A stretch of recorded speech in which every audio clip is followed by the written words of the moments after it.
La sociedad no es pobre porque quiere ser pobre.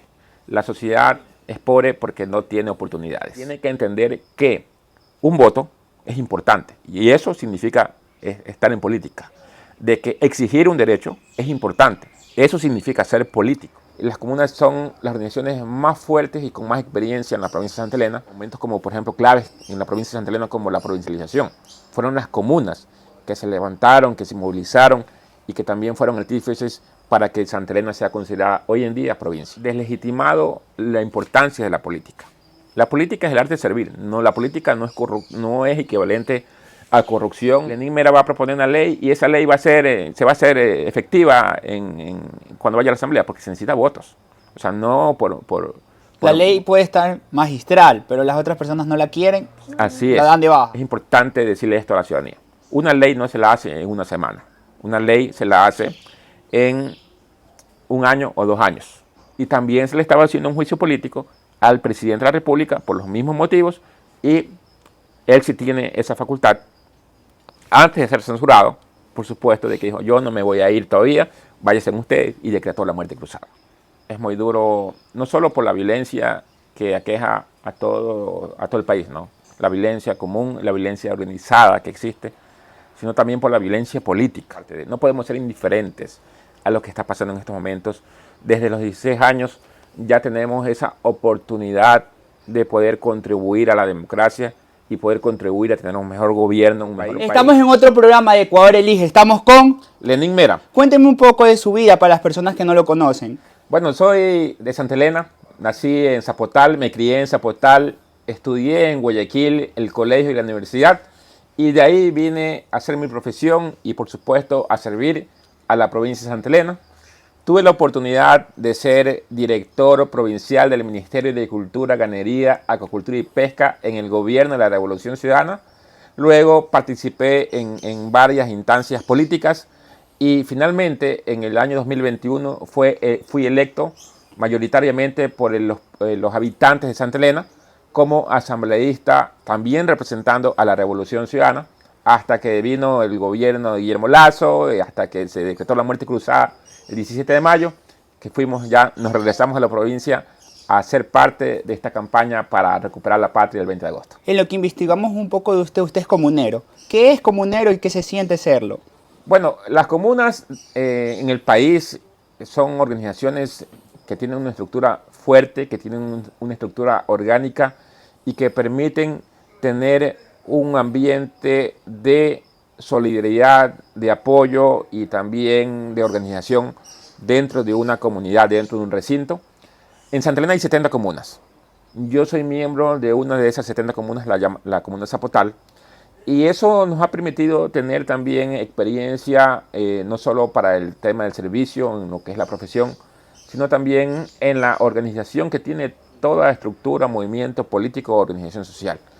Yo me atrevo a decirle, mi estimado Jaime, de que las comunas son las organizaciones más fuertes y con más experiencia en la provincia de Santa Elena y de alguna manera también han tomado posiciones muy fuertes cuando es de decidir en momentos de elecciones o por momentos como por ejemplo claves en la provincia de Santa Elena como la provincialización. Fueron las comunas que se levantaron, que se movilizaron y que también fueron artífices para que Santa Elena sea considerada hoy en día provincia. Sáqueme una pregunta, para las personas que no son comuneros, ¿cómo me puedo hacer comunero, el socio comunero? Bueno, primero que tienes que vivir en una comuna. Tienes que vivir en una comuna. Hay muchas personas que migran de algún sector del país a una comuna, tienen que vivir una cantidad de años. Eso lo determina el reglamento, el estatuto interno de la comuna. Si la persona tiene que nacer, si la persona tiene que vivir una tal cantidad de años.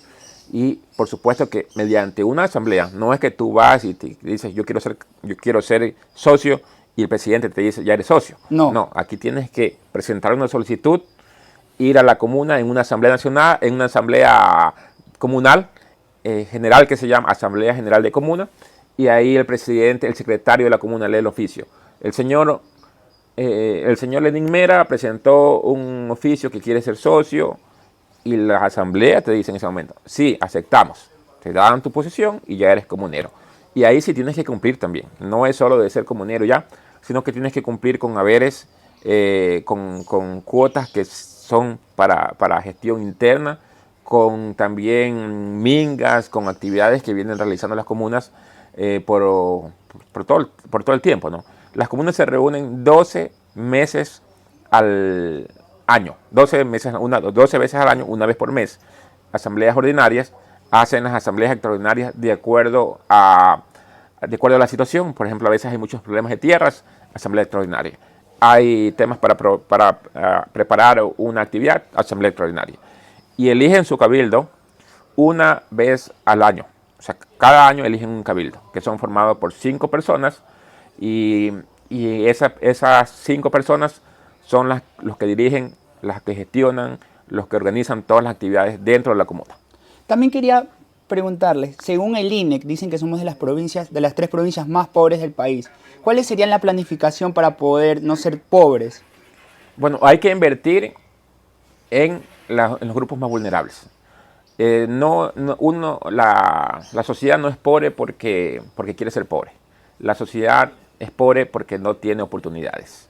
Entonces, cuando yo te voy a hablar de mi experiencia como agricultor, como campesino, antes del 2007, solo podían acceder a tecnología en sistemas de riego, por ejemplo, a tecnología en asistencia técnica, a mecanización, solo las personas que tenían recursos, que eran parte de empresas, y los que podían invertir en agricultura. Llegó el gobierno de la Revolución Ciudadana e implementó para los comuneros, para los que nunca habían tenido la oportunidad de tener un crédito o tener riego por goteo, implementó proyectos productivos. Entonces, y ahora ya son emprendedores, ya son agricultores que siembran todo el año, que tienen rendimientos igual que los que tienen mayor recursos. Eso significa que tú tienes que invertir, generar capacidades, dar oportunidades a los que menos tienen para que salgan de esos niveles de pobreza. Ser pobre no es, como le digo, no es...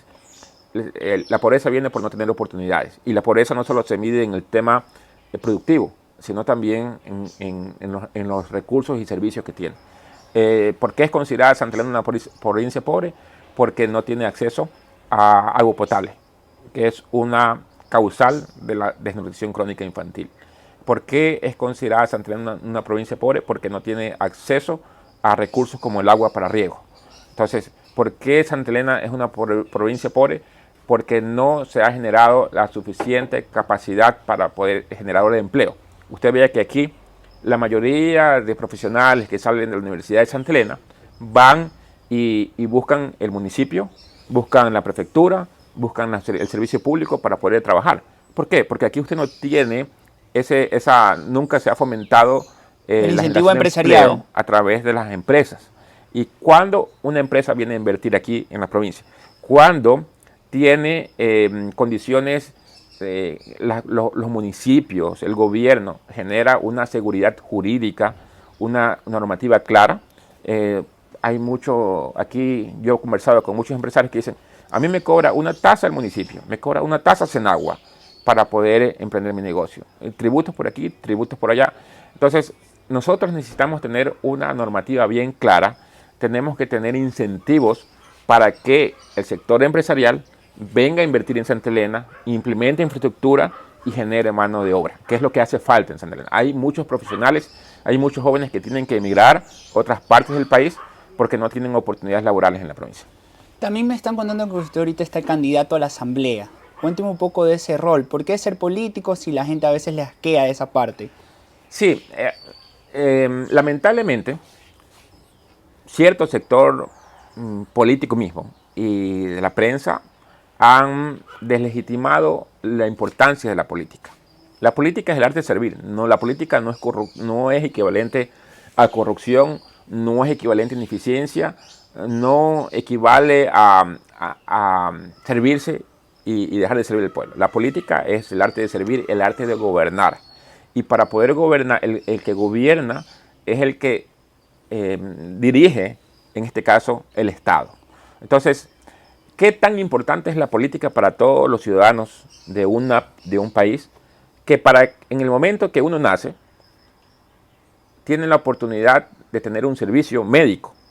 Si no existirían los políticos, hay buenos y malos, por supuesto, Si no existirían los políticos, esa persona que van a nacer no tendría acceso a la salud.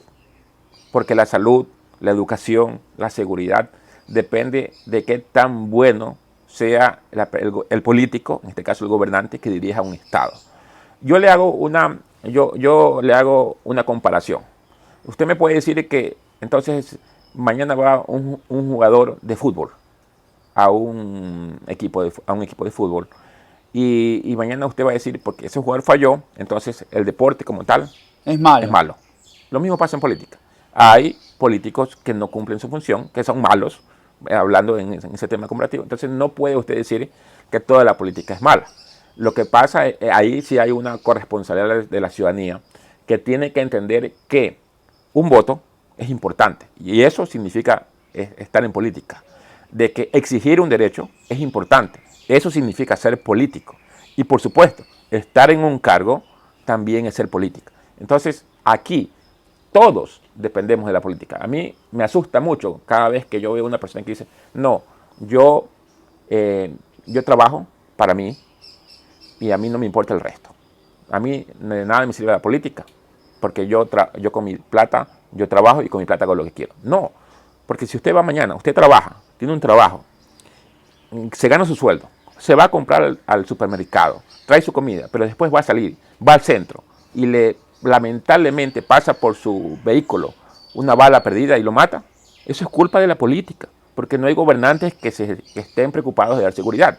Entonces, todos los ciudadanos necesitamos de la política y de una buena política y de buenos políticos para poder vivir bien. Y no solo nosotros, sino también el resto de ecuatorianos. Si a nosotros nos va bien, pero al resto de ecuatorianos, al resto de ciudadanos le va mal, nosotros no vamos a poder vender nuestro producto, nosotros no vamos a poder tener trabajo o generar trabajo, nosotros vamos a vivir en una burbuja, que es lo que está pasando en estos momentos. Hay personas que se sienten bien, no, nosotros trabajamos y el resto que no, pero si lo que está pasando ahora, el bajo poder adquisitivo se obedece a eso, a que creemos de que aquí hay dos mundos, los que tienen y los que no tienen, y así no se hace país, así no se hace patria. Cuando hay inversión pública, cuando hay construcción de vías, cuando hay construcción de infraestructura, cuando hay mantenimiento de los centros de educación, ahí hay mano de obra. Y esa persona que está trabajando también pues va a consumir a la tienda, también va a consumir al supermercado. Entonces se genera una economía circular que permite tener dinamismo económico. Hablando de economía, por eso es tan importante de que nos demos cuenta que la política es importante y que aquí hay que diferenciar la política de la politicría. Y la política es el arte de gobernar y es el arte de servir. ¿Qué es ser asambleísta? ¿Qué hacen? ¿Cuáles son sus funciones? ¿Qué hacen al país? Bueno, ahí también es importante, ¿no? El Estado está dividido en funciones. El Ejecutivo, el Legislativo, la función judicial, la función electoral y la función de control y transparencia. Cada una de estas tiene su función, pero entre todas tienen que coordinar. El Ejecutivo es el encargado de garantizar los derechos de los ecuatorianos a través de la ejecución de políticas públicas. El presupuesto, los programas, los proyectos, los servicios, el tema de salud, el tema de seguridad, es parte del Ejecutivo.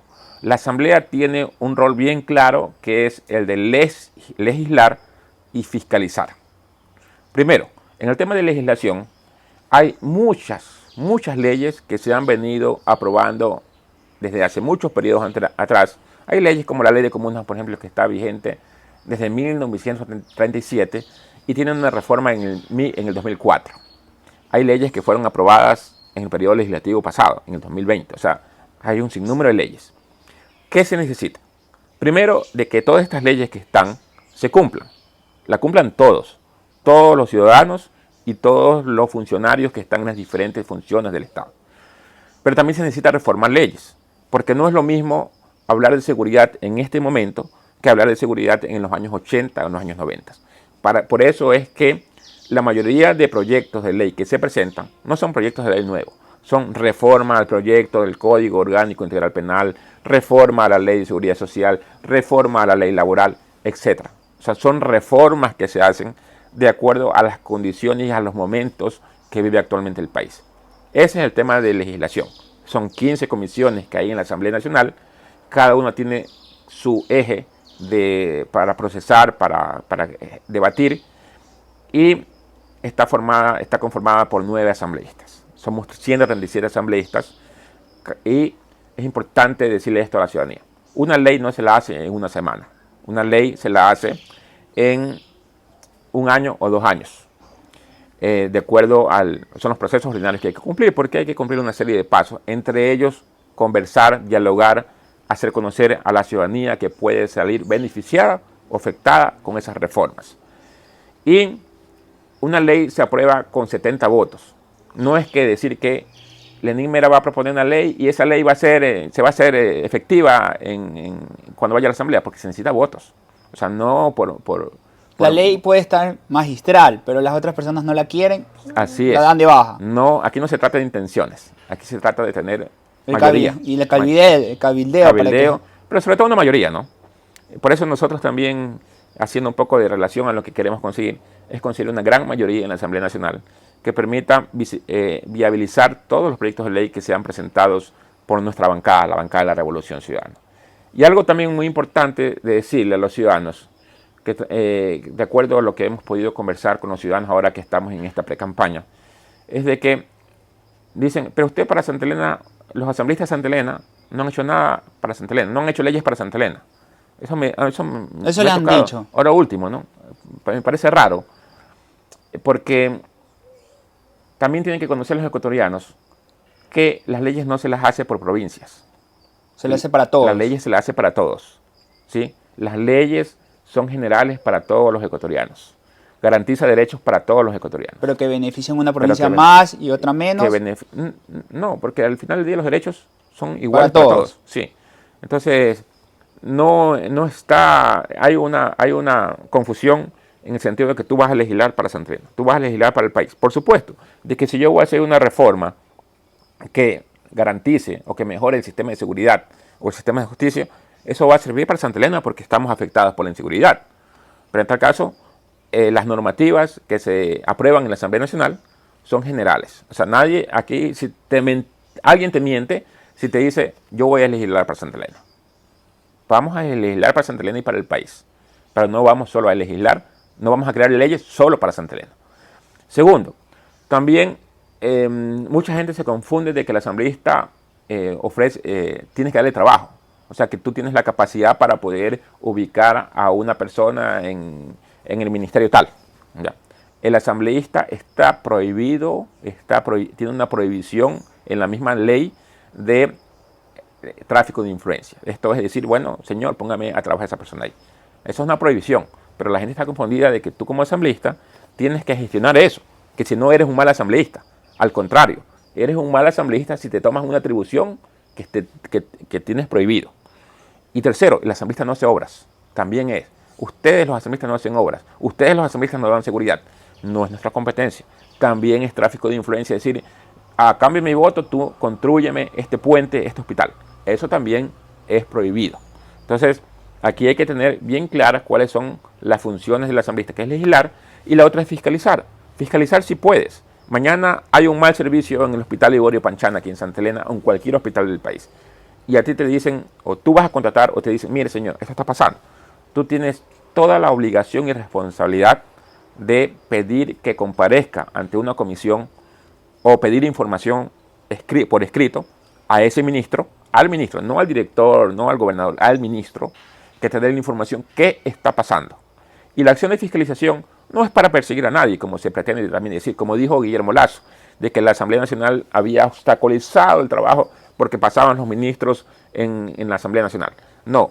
Que no trabajaban por estar en la Asamblea. Sí, que no trabajaban. El fin de la fiscalización es poder pedir cuentas, no para que sacar al ministro o para fregar al ministro. No, es para que se tomen los correctivos. Claro está que si no toman los correctivos, que si el gobierno o cualquier funcionario público hace caso omiso a esas necesidades que tiene el pueblo ecuatoriano, la Asamblea Nacional tiene un rol también de enjuiciar políticamente al funcionario que no cumple con sus funciones, que es incapaz, que omite, al final del día, porque está perjudicando al pueblo. Es lo que se hizo en esta Asamblea. Se hizo un proceso de juicio político al ministro de Seguridad. Usted vio todos los problemas que tenía el país en el tema de seguridad, el ex ministro, ya no estaba en funciones, fue censurado. La ex ministra de Salud, porque también hay un problema serio en salud, fue censurada. Y también se le estaba haciendo un juicio político al presidente de la República por los mismos motivos, y él sí tiene esa facultad, antes de ser censurado, por supuesto, de que dijo, yo no me voy a ir todavía, váyanse ustedes, y decretó la muerte cruzada. Ese fue el motivo de decretar la muerte cruzada. No fue porque el tema de que no de obstaculizar el trabajo, porque al final del día él presentó apenas 9 proyectos de ley, y 4 fueron aprobados, 3 fueron archivados, y 2 los presentó la última semana.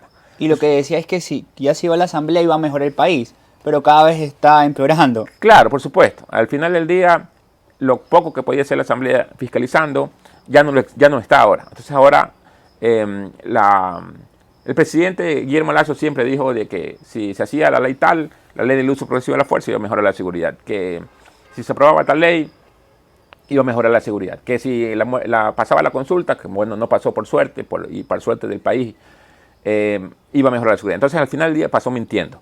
Y lo que hizo la asamblea es fiscalizar eso y muchas cosas más que pasaban en el país. Al final del día estamos en donde estamos, en un país destrozado, pero con un país con una esperanza de que el 20 de agosto tiene la oportunidad de nuevamente cambiar el rumbo del país y elegir un nuevo gobernante y nuevos asambleístas, por supuesto. En sus inicios en la política, ¿por qué quiso ser candidato o una dignidad pública? Bueno, cuando tienes la vocación de servicio, eso te nace, te llaman, por supuesto que te llaman. Si te ven que tú tienes esa vocación de servicio, las personas que están dirigiendo algo te llaman a que tú seas parte de ese equipo, ¿no? Y así yo comencé siendo director del Ministerio de Agricultura, y me gustó mucho más servir, por supuesto. Se pudo hacer mucho en la provincia de Santa Elena con todo el sector agrícola, el sector ganadero, las comunas, el sector pesquero artesanal. Se hizo mucho en la provincia. Y eso, además de que generó para mí una motivación para seguir en esto, también le generó confianza, esperanza y apoyo de muchos sectores, sobre todo el sector rural en la provincia, que vieron en mi persona un referente o un representante del sector para ocupar otras dignidades. Ahorita en el momento de inseguridad, ¿qué le dice su familia? En eso no se meta la política, sus hijos, su esposa. Es muy duro en estos momentos ser político. Es muy duro, no solo por la violencia que aqueja a todo el país, ¿no? La violencia común, la violencia organizada que existe, sino también por la violencia política. Se han perdido y se ha normalizado la violencia política. Ahora dañar la honra de las personas es muy normal, de parte de otros políticos o de parte de ciertos sectores de la prensa. Entonces, ahora tú te enfrentas a una imagen, una percepción ciudadana de que como usted lo mencionó, que ser político es lo peor. Por un lado, desde ahí ya usted ya tiene una barrera. Segundo, de que en vez de haber un debate de ideas, de propuestas entre adversarios políticos, ahora lo que se ha convertido esto es en una generación de violencia política, de que este es esto, de que esto es lo otro, de que, o sea, son calificativos que no tienen nada que ver con propuestas. Si usted se da cuenta, lo que sacaron de la Asamblea Nacional en el periodo legislativo pasado, que está mal, por supuesto, no vamos a justificarlo, que el asambleísta jugando en el teléfono, que el asambleísta gritando, o que el asambleísta diciendo que no le alcanza el sueldo. Eso es lo Le estaban dañando la imagen. Es la memoria de la Asamblea Nacional en la percepción ciudadana. Eso lo creó la prensa. Pero no sacaron nada de lo que se había hecho en las 15 comisiones legislativas. Y lo que yo me doy cuenta en la prensa tradicional es que solo sacan lo negativo, pero no sacan cuando hay un deportista que gana una medalla, que no sea el fútbol, o un logro de un empresario. ¿Por qué cree que la prensa nos está lavando la mente? Siempre poner en lo negativo. Hay dos cosas. La prensa obedece a grupos de poder. Y mientras el pueblo esté sumiso en la ignorancia, en una ignorancia con un término no despectivo, sino conceptual, los que gobiernan tienen la oportunidad de hacer lo que les da la gana. Porque el ciudadano está pensando en que el político es así, está pensando en que hubo un sicariato, los sicariatos. Esos son distractores que utilizan los poderes fácticos para poder confundir y entretener a la gente en esas cosas que no son tan importantes como lo que podría darle una estabilidad, un bienestar a los ecuatorianos. Hoy en día se pueden estar, como siempre ha intentado este gobierno, por ejemplo, quiso vender el Banco del Pacífico, que es propiedad del Estado. Entonces, mientras él estaba haciendo las negociaciones, mientras estaba haciendo toda la parte administrativa para vender el Banco del Pacífico, estaban el tema del sicariato, el tema de la crisis carcelaria.